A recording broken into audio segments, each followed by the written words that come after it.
Well, friends, okay. Welcome to this seminar on supporting local church planting. Budeme se bavit o tom, jak podpořit zakládání místního sboru. Did you know that 70% of all failure in church planting 70% selhání připadá na is committed before the first worship service is held? 70%. Nebo se uděje ještě předtím, než se vůbec to založí, nebo než se vůbec rozběhne první bohoslužba. So we'll talk a little bit in this hour about how to reduce the quotient of failure. A my se dneska budeme bavit o tom, jak to procento selhání co nejvíce snížit. And let me begin this morning by saying that there are three classical ways of planting a church. Začal bych tím, že popíšu 3 základní způsoby, jak zakládat sbor. And George, my trusty translator and illustrator and writer, will write this down. A tady Jiří, ilustrátor, popisovač a to všechno překladatel zároveň vám to tady napíše. There is church planting by the parachute method. Takže první způsob je způsob parašutisty nebo padáku, nevím. So this is the pioneer church planter who does not need a team. He flies over a city and he parachutes down and he starts a new church. Je takový ten pionýrský způsob zakládání sboru, že vlastně vyskočí někdo nad naprosto neznámým územím, snese se tam a založí sbor. Only 10% of all church planters have this gifting. Jenom 10% lidí má toto obdarování stát se takovým parašutistou. This is my gift. I'm a catalytic church planter. I love to do this. A tohle je třeba moje obdarování, já jsem takový urychlovač věcí, jako zakládání sboru a tohle je můj způsob. I love to move somewhere, have no contacts, and to plant a church from the ground up. Přestěhovat se někam, kde neznám absolutně to pozadí, kontext a tam na zelené louce založit sbor. And incidentally, do you know why blind people do not like to skydive? Jenom tak na okraj, víte, proč slepí lidé neradí skáču do prostoru nebo skáču s padákem? It scares the dog too much. Protože to strašně vyděsí jejich doktora. Psa? Dog? The dog, yeah. Jejich psa. Tak, vyděsí to jejich psa. The second method of church planting is the Macedonian call method. Macedonian call. Makedonské povolání. So there's a group of believers in a city, in a town. Nějaká skupinka ve městě. And they say, we would like to plant a church in our town, but we do not have the gifting. Která si řekne, rádi bychom založili sbor v tomto městě, nemáme obdarování. So we call over to a church planter and say, come over and help us plant this church, like the Macedonian call. A tak požádají někoho, kdo má nějaké takové obdarování, říkají, přijď nám prosím tě pomoct založit sbor.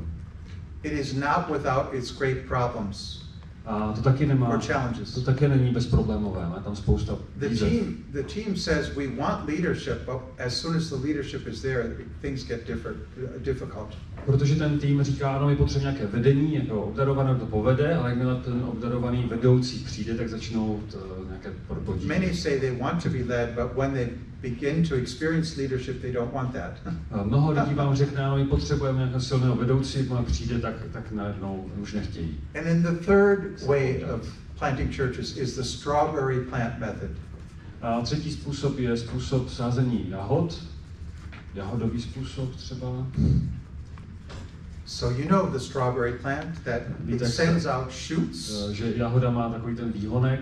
And the shoots become independent of the mother plant and they produce fruit. Který se v posledku stane naprosto nezávislým a sám plodí ovoce. This is the typical mother-daughter church plant. A to je takový ten typický mateřsko-dceřinný způsob zakládání sboru. This is the easiest way to plant a church. Který zároveň tím nejjednodušší. This is the most difficult way to plant a church. Parašutistický, to je nejtěžší způsob. So I'm assuming that we're going to be talking in our seminar here about number 3. Tudíž předpokládám, že se spíše budeme bavit dneska o tom třetím způsobu. So let's talk about planting daughter churches. Takže budeme se bavit o tom, jak založit nějaký dceřiný sbor. And as I said, if your name is Schindler, Tak já už jsem řekl, pokud se jmenujete Schindler, you have a list tak už máte seznam of the greatest challenges or even mistakes that you can make in seznam planting největších churches. výzev nebo problémů, se kterým musíte řešit. One of the, and George will write this down,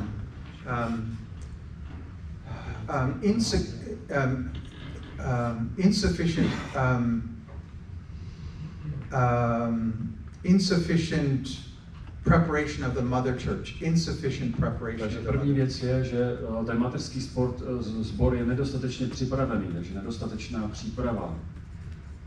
If you want to plant a daughter church, one of the first things you need to do is convince the existing leadership that this is from God.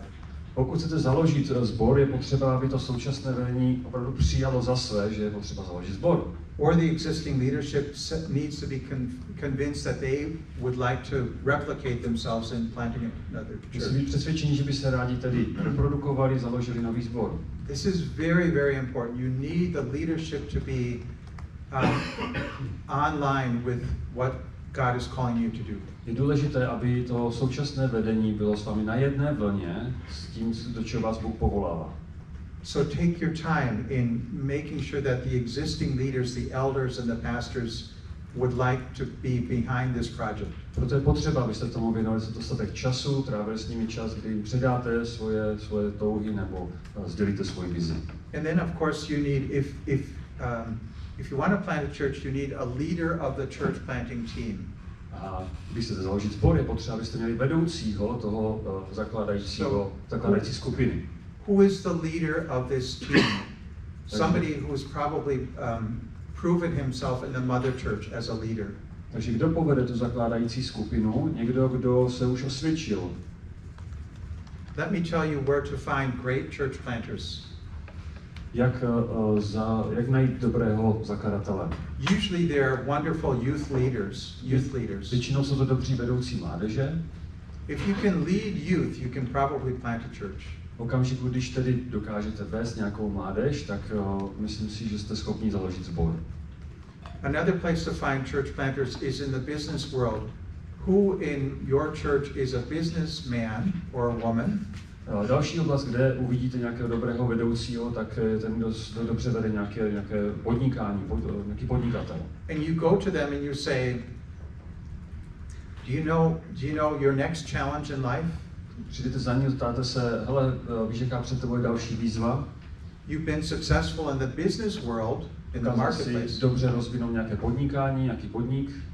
But I think God wants you to be successful in God's kingdom, in kingdom work. A teď si myslím ale, že Bůh před tebe kládá výzvu, že chce, aby si byl úspěšný v tom Božím království. Often he has the skill to see a new church planted because he started a business. A často, když on rozjel nějaké podnikání, dokáže rozjet i sbor. Then another place to find the good church planters is among retired people. Další mohou být důchodce. Yeah, people who have lots of experience, lots of Jsou skill. to velmi schopní lidé, často mají spoustu zkušeností. And now they have time. A mají najednou čas. So, and then of course that leader needs to gather his team around him. O to je potřeba, aby vedoucí shromáždil kolem sebe tým. And one of the things I did, I've done this one time. Jednou jsem to taky udělal. I would have vision casting coffees with people from the mother church. Že jsem si vždycky sedl na kafe s někým a předkládal jsem mu vizi. And they would come because I would pay for the coffee and the cake.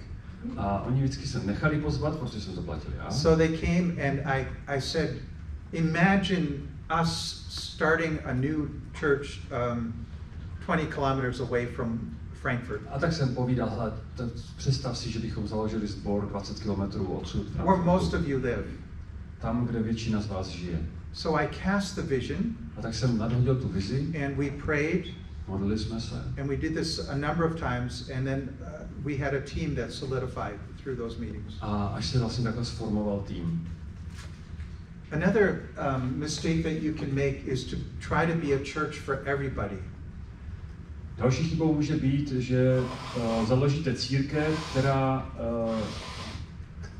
je jakoby pro všechny, nebo pro každého. It is an illusion to think that you can be a church for everyone.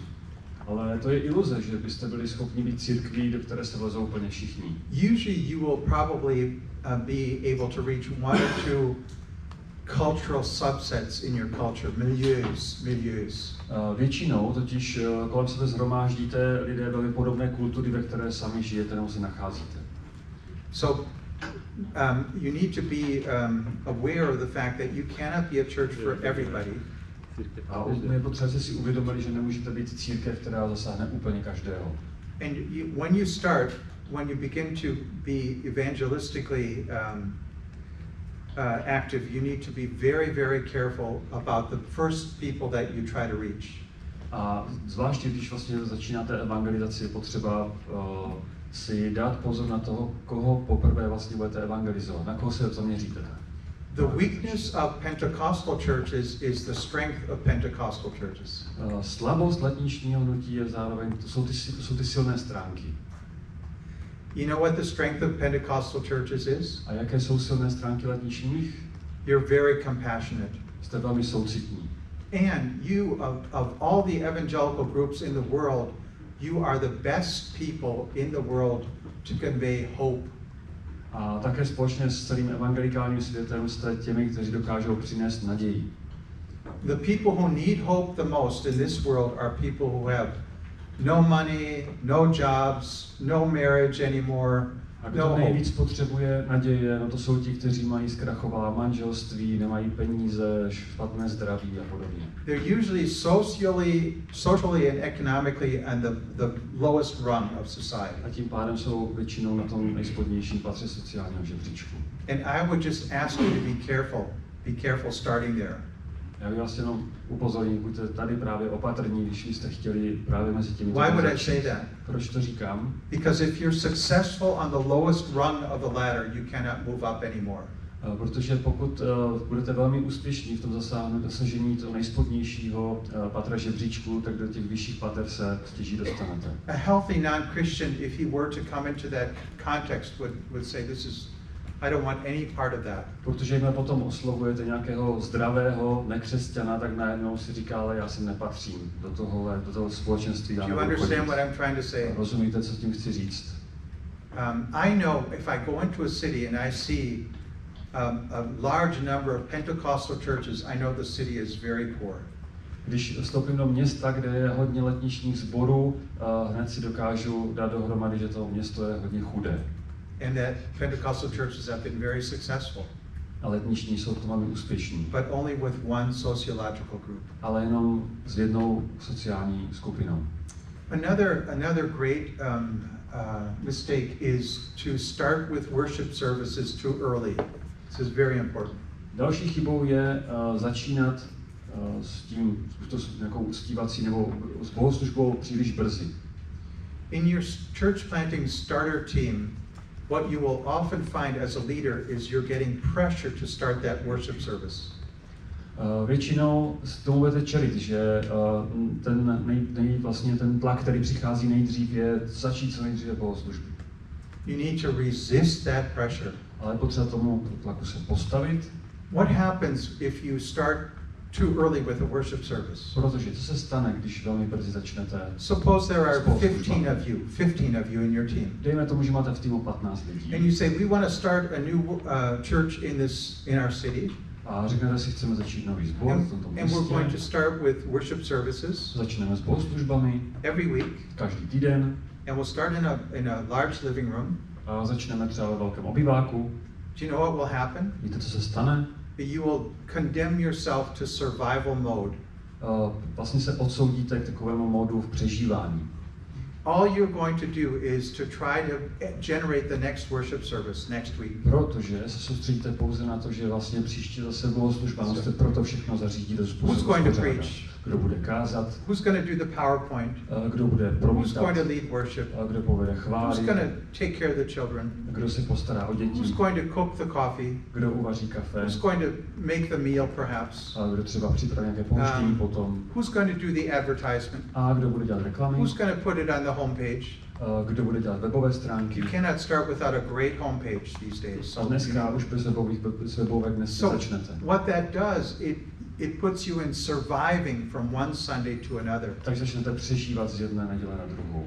And you are so under pressure that you have no context to others outside of your Christian bubble. Tlak, že vlastně dokážete rozpoznat, jaké jsou další problémy, kterými ta sociální, s čím tam město žije. If you are a church planter, the head of the team, you should build up 50 relationships to non-Christians before you even think of a church service. A pokud jste vedoucí nějakého toho týmu, který zakládá sbor, je potřeba, abyste navázali vztah minimálně s 50 lidmi na to, abyste mohli odstartovat první bohoslužby. Nebo s 50 nekřesťany samozřejmě, nebo novými lidmi.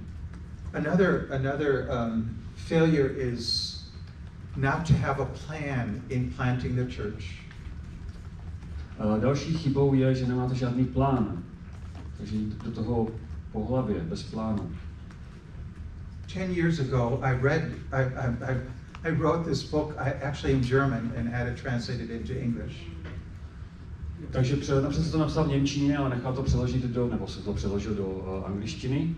It's called the Jesus model, planting churches the Jesus way. Zakládat sbor Ježíšovým způsobem. It's the first book I've ever read that talks about Jesus as a church planter. A to je první kniha, kterou jsem v podstatě četl o tom, že Ježíš zakládal sbory. All the other books on church planting start with the Acts of the Apostles. Protože všechny ostatní knihy začínají tam, kde začínají skutky, to znamená skutky apoštolů. But I said, didn't Jesus say I will build my church? Ale přece Ježíš řekl, já postavím církev. Well, I think that he didn't just say that, I think he did it with his apostles. Takže si nemyslím, že to jenom Ježíš řekl, ale že to opravdu se svými učedníky dělal. So I began to study Jesus in terms of his being a church planter and how did he do it? What were his principles? Tak jsem začal studovat ten Ježíšův model a jeho principy, na kterých on stavěl a dělal to. And you know, the first verse in the book of Acts is this verse. A ten první verš, který je ve skutcích, to znamená: I have written to you, O Theophilus, of all that Jesus began to do and to teach. A milý Teofile, píšu ti o tom, co Ježíš všechno začal dělat a učil. So he's referring, Luke is referring to the gospel. Takže Lukáš vlastně odkazuje na evangelium. So Jesus began something that he continues in the Acts of the Apostles. A jinými slovy, Ježíš začal něco, čím pak ve skutcích pokračovali apoštolové. What does he continue? A v čem teda pokračovali? Evangelism and church planting. No, v evangelizaci a zakládání sboru nebo církve. So I think we need to really rename the book of Acts. A proto je potřeba, abychom přejmenovali skutky apoštolů. It should be named the Acts of Jesus. Mělo by to spíše skutky Ježíšovi. In the power of the Holy Spirit. Pod zmocněním ducha. In the life of the apostles. V životech apoštolů. But it's Jesus doing his ministry of church planting in the Acts. Ale je to v podstatě Ježíšová služba, Ježíšův model, který ve skutcích vidíme. And in my book, The Jesus Model, what I have is a way to plant the church in 4 phases. This is very important. A tam právě popisuju takové 4 fáze, kterými Ježíš nebo ukazuje, jak založit sbor. And the reason for these 4 phases is that we have learned you need to slow down the process of church planting. A to nám ukáže na to, že je potřeba, abychom trošku zpomalili celý ten proces zakládání sboru. So let me give you the four steps. Takže pojďme na ty 4 kroky, nebo 4 fáze. The first step is to generate a starter team. Nejprve vytvořit ten tým, který to všechno začne. Now you can generate a starter team either with Christians. A to mohou být křesťané. In the mother church. Z toho mateřského sboru.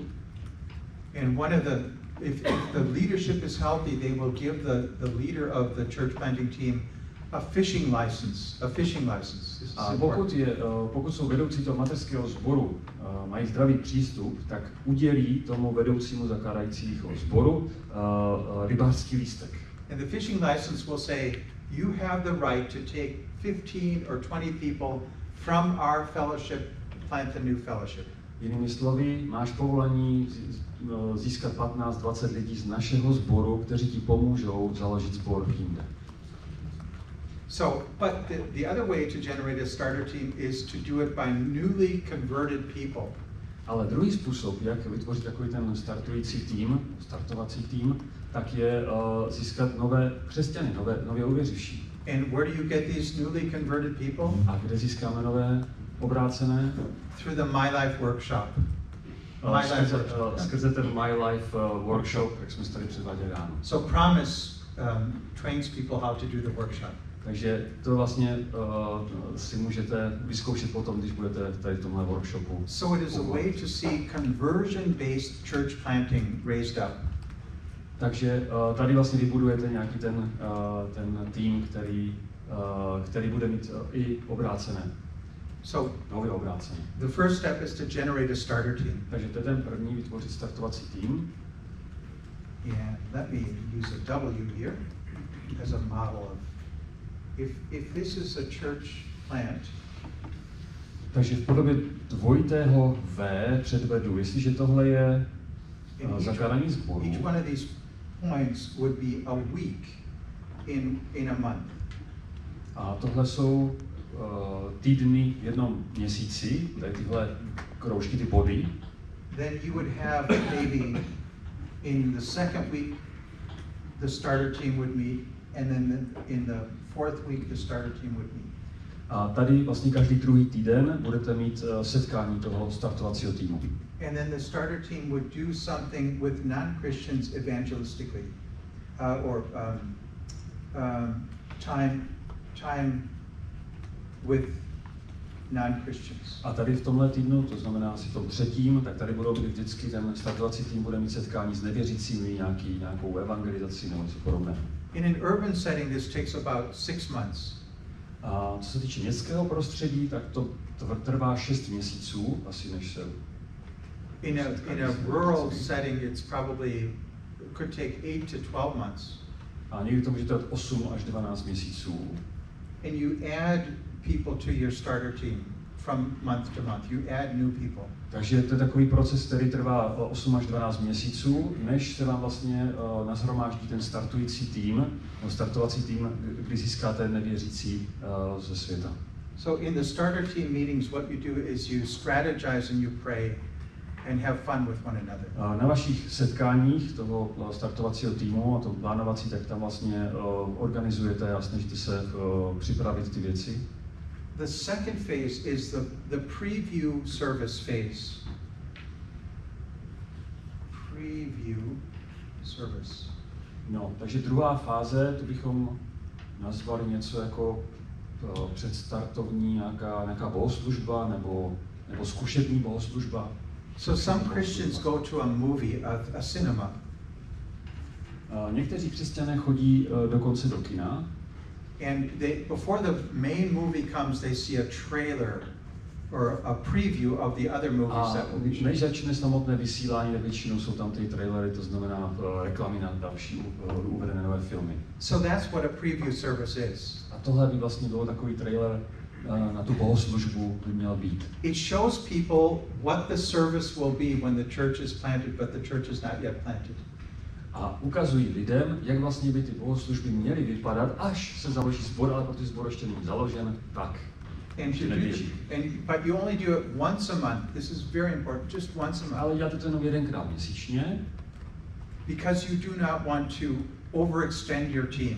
Protože nechcete ten startovací tým přetížit hned do začátku. And to do the preview service, you get volunteers from other churches to help you. A tady vám pomůžou často i pomocníci a dobrovolníci z jiných sborů, z jiných církví. You need somebody to do the music or the worship. Potřebujete někoho, kdo vám pomůže s chvalami. Somebody to do the technical aspect of it. S celou tou technickou stránkou. Somebody to do children's work. Někdo, kdo se postará o děti. And somebody to do food and drink. A někdo se postará o jídlo, o pití, o You občerstvení. cannot plant a church in the Czech or in Germany without food and drink. Ani v Česku, ani u nás v Německu nezaložíte sbor bez občerstvení. What that does is free your people in your starter team to engage with guests that come. A to totiž pomáhá tomu, aby ten váš startovací tým se dokázal promíchat s těmi nevěřícími, kteří eventuálně přijdou právě skrze jídlo. But if you don't have volunteer workers in these 4 areas, your people will be overextended. Pokud ale nemáte dostatek dobrovolníků, tak vaši lidé v tom startovacím týmu se stanou přetíženými. So in an urban context, we want between 30 and 40 people attending the previous services. A zase v tom našem městském prostředí potřebujeme tak 30 až 40 lidí, kteří by na tuhle první zkušební bohoslužbu chodilo. And then the third phase is another previous service, the intensive phase. A další fáze, to už se nazývá intenzivní fáze zkušebních bohoslužeb.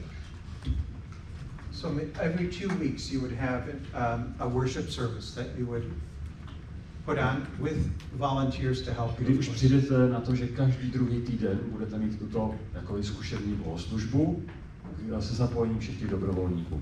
And here we would like to, in this takes another 6 to 8 months. To také trvá, než se to přerodí do té intenzivní fáze 6 až 8 měsíců. And we would like between 50 and 60 people showing up. A tam už potřebujeme takových 50-60 lidí, kteří budou chodit. And then the fourth and last phase is the grand opening. No a čtvrtá ta fáze je taková ta premiéra, jo? První opravdové bohoslužby. And this is to make your church plant public for everybody. Kdy dáte na vědomí už opravdu veřejně, ano, tady je založeno, zakládáme sbor. So when we launched our church in Kaiserslautern in Germany, takže když jsme třeba startovali sbor v Kaiserslauteru, our goal was not to be overlooked by anybody in the city of 100,000 people.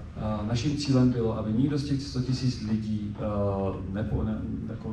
aby všichni věděli, že máme tam církev. And the team was 4 adults at that time. Tehdy jsme byli 4 dospěláci. And we generated 2 small groups. Rozjeli jsme 2 malé skupinky. So we had maybe 20-25 people takže nás in our bylo movement at that time. 25 lidí jako členů. What did we do to generate so much interest? A jak se nám podařilo vzbudit ten rozruch? Well, we invited a black gospel choir of Pentecostals, of your people. A podařilo se nám pozvat právě lidi vlastně z vašeho zaměření na letniční černošské gospelové chvály. To come to our city for 10 days. A přijeli na 10 dní do našeho města. Initially, they said 6 would come. Napřed říkal, že přijeli 6. It ended with 24.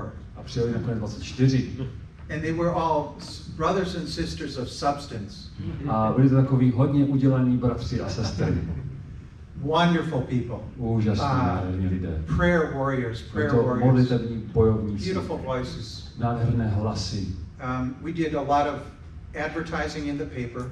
A zaplatili jsme spoustu reklam v časopise, radio advertisement, v rádiu, handbills and posters. Rozstavili jsme letáky a plakáty jsme lepili. And we took the black gospel choir into the pedestrian zone and it sang there. A potom jsme je vzali na pěší zónu a aby tam prostě uprostřed města tam zpívali. And within an hour, 3,000 people were gathered around the choir. Během 1 hodiny se tam shromáždilo 3,000 lidí. And we invited those people to come to evening concerts with the choir. Pozývali jsme na večerní koncerty z tohle with good gospel preaching. Kde bylo vždy jasné evangelium.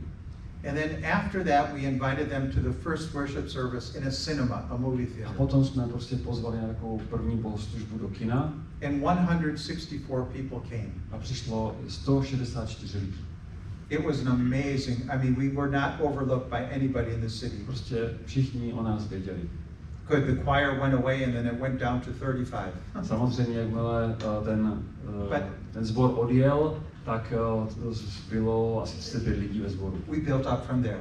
Ale od té doby jsme, na tom jsme stavěli. This whole process takes about 2 years, a year and a half to 2 years. Ten celý proces většinou trvá 1,5 až 2 roky. Take your time. Takže myslete na to, že to potřebuje svůj čas. Do your homework. Make sure that you have a dynamic that is moving forward. Je potřeba jako jít odmala a mít tu dynamiku, která se neustále zvětšuje. Another thing that you need to do in your new location is to find out three kinds of people in the city. non-Christians. Na začátku je taky potřeba si vyhlednout takové 3 druhy lidí, nevěřících ve vašem místě. You find out where are the connectors in the city. Connectors. První jsou, jak byste přeložili konektor, někdo, kdo spojuje, ale co to je spojuje? To říct česky, propojovači. And you ask the people in the city, who are the connectors in our city? Prostě se nějak poptáte, zjistíte to městě, co jako to město nějak spojuje, co jim hýbe. I'll give you an illustration of what a connector is. Řeknu takovou ilustraci. So a connector, a father visited his adult daughter in where she lived. Například otec navštíví svoji dospělou dceru v tom místě, kde ona bydlí. And he said to his daughter, honey, I want to invite you to supper. Rád bych tě pozval na večeři, řekl otec dceři. Where can we go to supper? Kam bychom tak šli na večeři? And she had heard of a new restaurant that just opened. A ona slyšela, že právě otevřela nějaká nová restaurace. She heard that the food was very good. A slyšela, že tam to se dobře vaří. It was a small place. Je to malé místo, tak jdou tam. Not very many people. Není to moc velká restaurace. He loved the food. He loved the food. A mu to jídlo strašně chutnalo. He went home and he wrote in his social media about this wonderful restaurant. Když přijde domů, tak na svůj Facebook třeba jak napíše, že byl někde ve výborné restauraci. And then the next day, další den, people were lined up, they were queued up, waiting to get into the restaurant. A se vytvoří obrovská fronta před tou restaurací. And the owner said, "What is happening here?" A ten majitel se říká, co se stalo, jak se to stalo. Where did you hear about us? Jak jste o nás uslyšeli? And they all said, well, this man told us about how great the food is here. No, tady ten člověk na tom napsal, jak je to tady u vás úžasné jídlo. So a connector is somebody who has great influence on many people. Jsou to lidé, kteří mají velký vliv na své okolí. So if you get to know him, you get to know his social networks. Takže někdo, kdo prostě dokáže vytvářet ty sociální propojení, propojovat se s ostatními lidmi. The second person you need to get to know is the salesman. A druhá skupina lidí, kterou potřebujete získat, jsou vlastně něco jako obchodníci, prodejci. Who does the best job of selling anything in the city that you want to plant a church in? Kdo je nejlepší v tom, že prodá cokoliv ve vašem městě, na vašem okolí? Maybe they sell cars. Někdo, kdo je dobrý prodejce aut. Insurance policies. A nebo dobrý pojišťovák. Encyclopedias. A někdo, kdo dělá encyklopedie. Whatever it is, they are really, really good at selling things. Prostě někdo, kdo dokáže dobře prodávat věci. If you get to know that person, you get to know the people, his customers. Pokud se s nimi setkáte, tak získáte tím i jeho zákazníky. The third kind of person you need to get to know is the maven. M-A-V-E-N. Maven. It's a Jewish term. To je nějaký židovský termín, to je třetí oblast nebo skupina lidí, kterou musíte sehnat, jsou to maviáni. And it means an expert, a wise person that you find and go to have your questions answered. Je to nějaký odborník, za kým můžete přijít s čímkoliv, aby vám poradil. So you would go to a maven in Prague to find out where is the best Italian restaurant in Prague. He would tell you. Takovým mafiánem, který by vám řekl, kde je nejlepší italská restaurace, aby vám poradil, kde je, a on vám řekne, jo, tahle. Or where's a good mechanic that wouldn't. Je tady nejlepší opravář aut. Wouldn't you know? Yes, right. Where's a good school for music for my child? Nebo rád bych dal své děti do nejlepší hudební školy tady. Jaká je tady nejlepší hudební škola? So you need to get to know these three kinds of people. Takže tyhle 3 skupiny lidí musíte nejlépe najít. When we started the church in Kaiserslautern, když jsme začali ten sbor v tom Kaiserslautern, we had no contact to anybody in the city. Tam jsme nikoho tady neznali. After 2 weeks, I already had a meeting with the chief mayor of the city. Ale do 2 týdnů jsem měl setkání se starostou. His deputy mayor. S místostarostou. The Lutheran superintendent. S luterským knězem. And a journalist from the paper. A taky s novinářem místním. And the first thing I did was I went in there and I gave them my business card. Když jsem se s ním setkal, dal jsem mi svoji vizitku.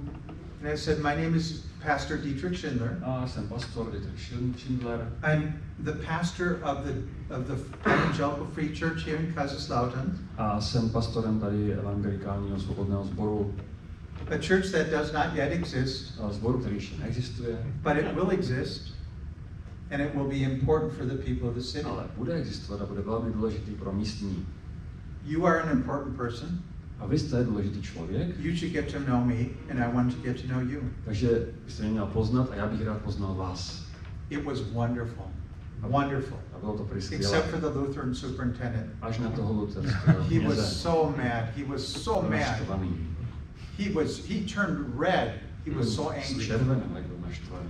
The first opposition you will get will be from Christians, from other Christians. Největší protitlak, kterou se vám dostane, tak je od křesťanů.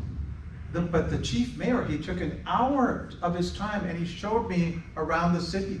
Ale starosta mě hodinu provázel He gave me coffee. Dokonce mi koupil He kafe. gave me a book about the city. Dal mi knihu It o was městě. wonderful. Bylo to perfektní. And then the journalist said, "Oh, Pastor Schindler, this is unusual for us here in this city. Novinář mi řekl, to je takové nezvyklé v našem městě. We're used to churches closing, but not churches starting." Obvykle se u nás církve zavírají nebo kostely, ale vy tady zakládáte, to je zajímavé. Then he said, how do you view your role as a pastor, as a free church pastor? Ale tak se mi zeptal, jak vidíte svoji roli, co by to pastora tady ve městě. And that was 1991. To bylo v 91. roce. So that was before you were born, Ivanka. To bylo ještě, než se Ivanka narodila. But that was the year that Kaiserslautern became the championship of the Bundesliga, our Premier League. A to bylo ještě vlastně, když jsme vyhráli Bundesligu, teda ten Kaiserslautern. And the coach was Otto Rehagel. Do you know that name, Otto Rehagel? Otto Rehagel. Yeah, Rehagel, yeah. And I said to the journalist, "Oh, I am like a Christian Otto Rehagel. I train people to live the Christian life." Já sám sebe jsem popsal tomu novináři. Já jsem takový Otto Rehagel mezi křesťany. Já tady trénuju tento tým. So 3 days later, half a page article about me. A o 3 dny později v novinách půl strany jenom o mě. And the title was a kind of Christian Otto Rehagel. Pastor Ditrich Schindler starts the first evangelical free church. Takový Otto Rehagel mezi křesťany, pastor Ditrich Schindler přišel do našeho města. It was wonderful. My picture very big. A moje fotka byla takhle velká. Otto's picture very small. A Ottova fotka byla taková menší. But it gave us a lot of exposure to people in the city. Ale tak jsme se dostali do povědomí mnoha lidí. And then people began to call up and say, "Who are you? We want to get to know you." A začali lidi volat a chtěli se mnou seznámit. And we invited them to vision evenings in our home.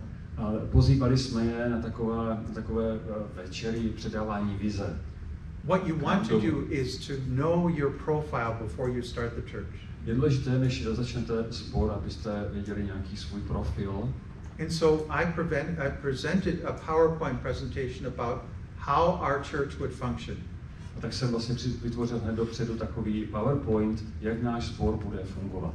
One of the things you do not want to do is ask people what kind of a church they want. Nejhorší věc je ptát se lidí, jakou církev by chtěli. Because people will push you in the direction they want to go. Protože lidé vás do toho směru budou tlačit a budou chtít takovou církev. And a good profile will keep that from happening. It will sieve them away. Ale mít svůj už hotový profil, to působí jako síto pro ty, kteří do toho nějak nezapadají, tak padají dopředu. You must keep certain Christians away from your project. Protože vám se musí podařit některé křesťany mít od sebe daleko. So in the first 2 years that we were there, I personally visited over 400 business people in their place of business. Já jsem tehdy během nějakých prvních 2 let navštívil asi 400 zaměstnání nebo lidí a jejich zaměstnání. For the first year and a half, what you have as a church planter is the bonus of being the new person. Protože takhle máte takovou výhodu první rok a půl, že jste noví. You need to play the bonus card. A vy musíte hrát s těmi svými žolíky. And so I went in and I just presented my business card. Tak jsem vždycky přišel a dal jsem svou vizitku. And I said, I'm the new pastor in the city. I'm your new neighbor. A já jsem řekl, já jsem váš nový soused a nový pastor ve vašem městě. And I'm here on a courtesy call. I'd like to get to know you. A jsem tady s takovou, chtěl bych po zdvořilostní návštěvu, chtěl bych vás poznat. And I said, perhaps you read about me in the paper of my project. Možná jste už četli o našem projektu, o našem záměru v novinách. And when they said yes, I read about that, and I said, well, that's why I'm here, to personally meet you. A někteří řekli, ano, četl jsem o tom, tak ano, proto jsem taky přišel se s vámi osobně seznámit. And when they said, no, I don't know anything about that or about you, A když řekli, nebo já jsem vás neslyšel, nečetl, then I said, well, that's why I'm here. tak proto jsem tady. Because you don't know me and you don't know anything about my project. Neznáte nic o mě ani o tom projektu, který tady rozjíždím, proto jsem So přišel. it's very, very significant to do that. A to je taky velmi důležité. If you're not careful, the church planting team wants you for itself. Musíte si kde dávat pozor na to, aby ten tým, startovací tým vás nechtěl uchvátit jen pro sebe. You need to get away from your team into the harvest field. Je potřeba, abyste byli často jako ženci na tom poli, abyste nezůstávali pouze s tím týmem. Another big problem is planting a church without having another date to plant the next church. Dalším problémem chybou může být, že při zakládání sboru už nemáte dávno připravené místo nebo čas a datum pro založení dalšího sboru. So after 5 years, we planted a first daughter church. We had 65 members and we planted a first daughter church. Čím chci říct, že do 5 let jsme potom založili další sbor, jsme už tady měli 65 lidí a zakládali jsme další. So it's not enough to plant a church. You need to already know that you're going to be planting, you're going to be pregnant when you plant. Takže nestačí jenom založit sbor. Je důležité zakládat sbor už jako těhotní. Rozumíte, jakože už máte... Many are too short-sighted. They just see their own planting project. Častokrát jsme tak krátkozrací, že se díváme pouze na to svoje období nebo území a máme se dívat mnohem dál. Church planting is the most effective means of evangelism on the planet. Protože zakládání sboru je nejefektivnější způsob evangelizace. More people come to know Jesus in newly planted churches than in established churches. Mnohem více lidí přichází ke Kristu v nově založených sborech, než v těch, kteří to už běží léta. If you want to saturate a city with the gospel or a region with the gospel, pokud chcete nějaké území zasytit nebo zasáhnout zcela, prosytit evangeliem, plant many churches. Je potřeba založit mnoho sborů. You will begin to saturate a people or a city or a region through the planting of. Pak celé to město pronikne evangelium. Okay, I think I've said too much now. Myslím, že už jsem řekl příliš. What do you have on your heart? Questions? Takže co máte vy na srdci? Otázky.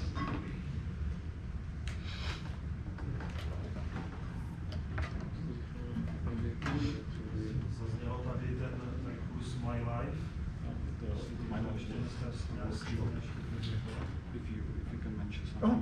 Yes, I would love to. 8 years ago, I was heading up. I was on the denominational board in Germany. Před 8 lety jsem byl v rámci nějakého vedení, nebo součástí vedení naší denominace. And I was heading. I had $1 million budget.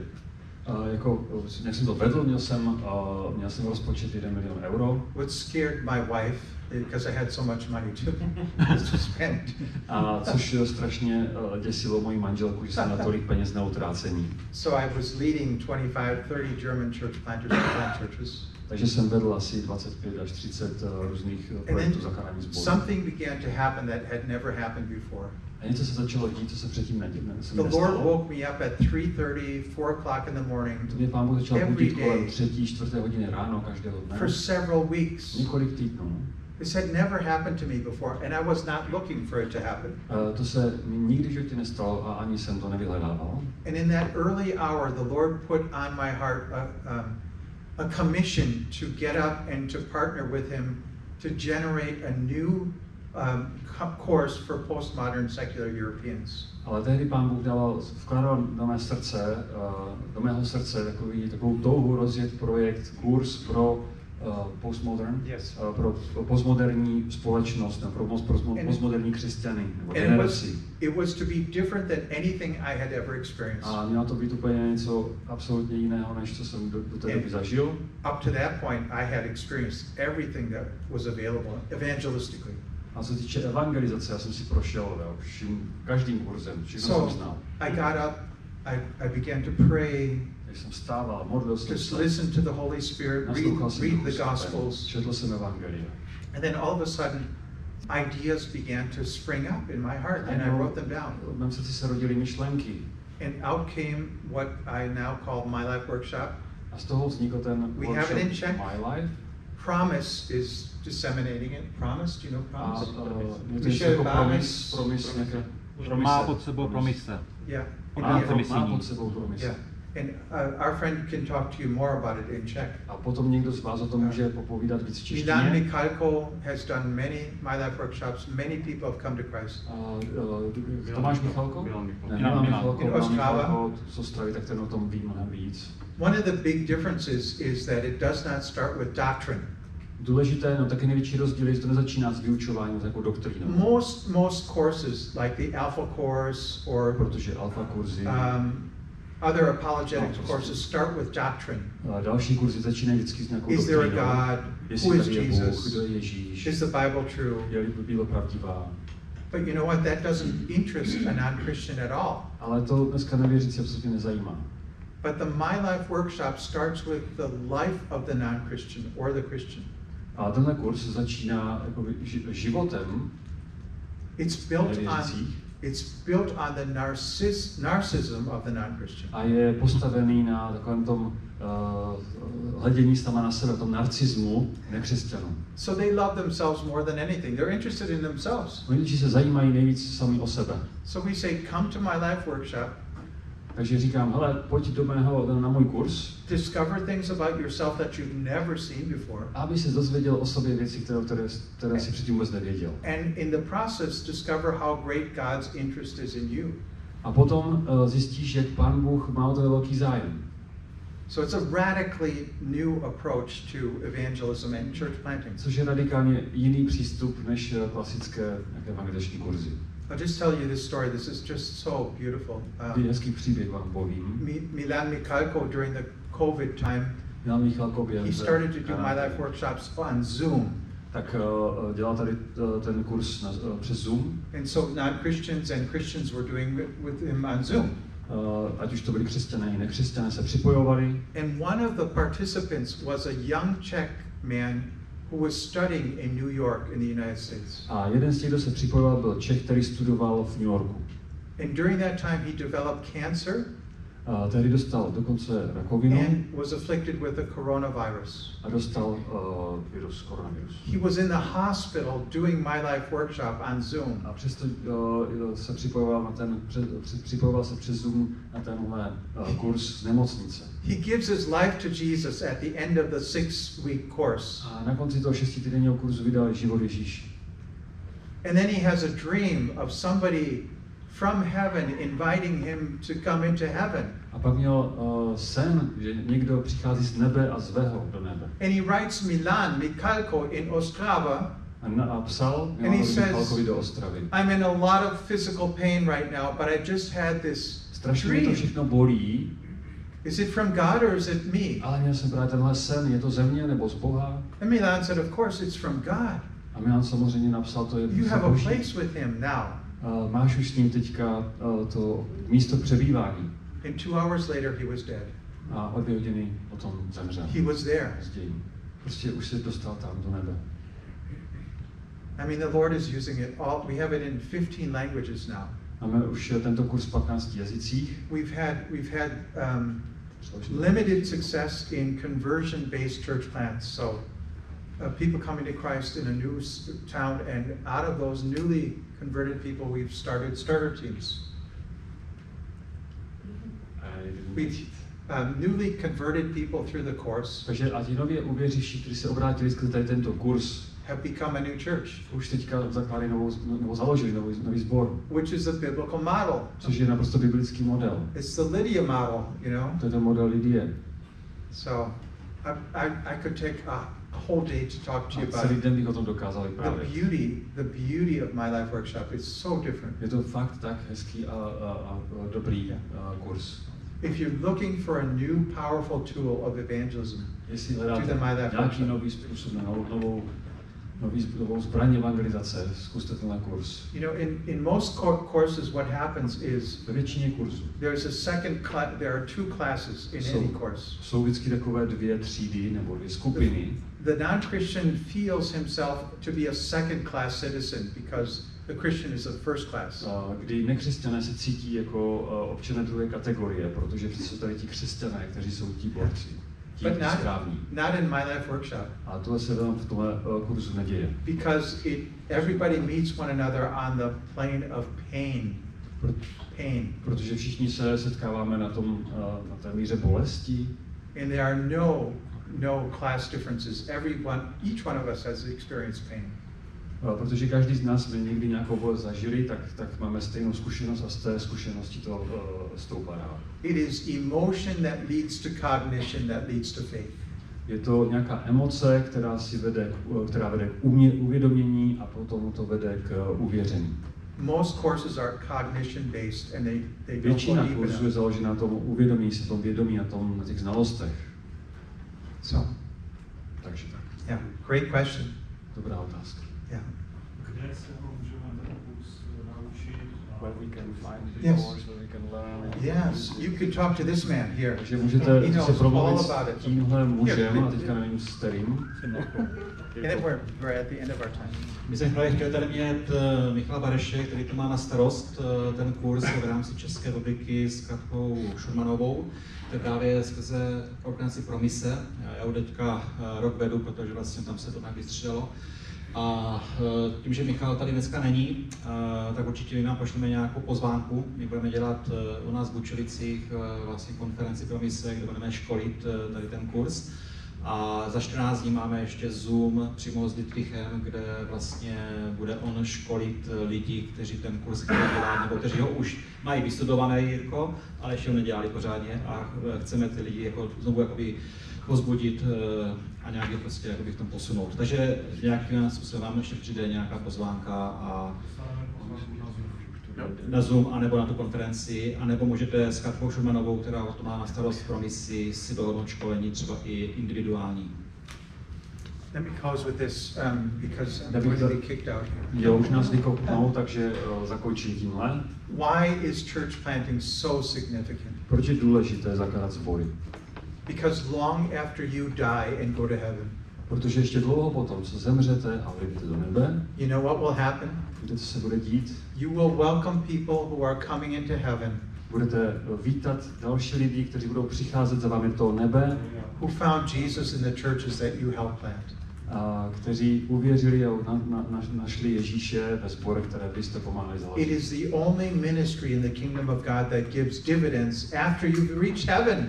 Je to jediná služba, která vám přinese ještě dlouho vynášející dividendy i po tom, co jste dosáhli nebe. So I encourage you to plant churches, Takže many vás churches. pozbuzuju, založte co nejvíce sborů. And if I can be a help, please come Pokud to me. vám to může pomoct rád. And to incidentally, učiním. I have 2 copies of the Jesus model. If you Mám want tady them, ještě 2 kopie nebo 2 knížky tady to Jesus Model, takže můžete se you can have them přihlásit. for free because you're my friends. A můžete mít dokonce zdarma, protože jste moji I have přátelé. another book called Ještě mám knihu. Profound, se jmenuje, 12 questions that will grab your heart and not let go. nějakých 12 otázek, které něco do hloubky se to jmenuje, do hloubky, 12 otázek. All right, thank you so much Takže for your děkuji patience. moc.